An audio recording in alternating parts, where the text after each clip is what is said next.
আরজিকর হাসপাতালে চিকিৎসক ও পড়ুয়া খুন এবং ধর্ষণের বিচার চেয়ে পথে নামলেন বাউল শিল্পীরা। আজ সারা ভারত কীর্তন বাউল ও ভক্তি গীতি শিল্পী সংসদের ডাকে পশ্চিম বাংলার বিভিন্ন জেলা থেকে ট্রেনে করে হাওড়া স্টেশনে আসেন শিল্পীরা। এরপর তারা হাওড়া রেল মিউজিয়ামের কাছে জমায়েত হন। পরে এইসব শিল্পীরা মিছিল করে গান গাইতে গাইতে হাওড়া ব্রিজ হয়ে ধর্মতলার গান্ধী মূর্তির পাদদেশের উদ্দেশ্যে রওনা হন। তাদের আরও একটি মিছিল শিয়ালদা স্টেশন থেকে ধর্মতলায় আসার কথা। ওই মিছিলে দেখা গেছে শিল্পীরা খোল, খঞ্জনি, গিটার, হারমোনিয়াম নিয়ে হরে কৃষ্ণ হরে রাম গান গাইতে গাইতে এই মিছিলে যোগ দেন।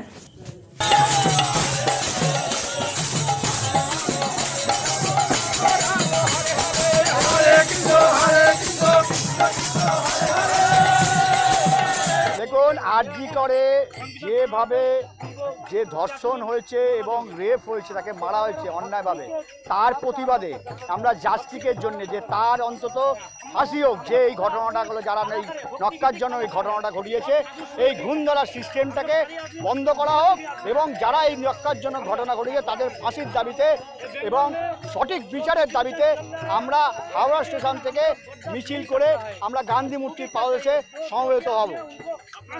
অজয় মান্না।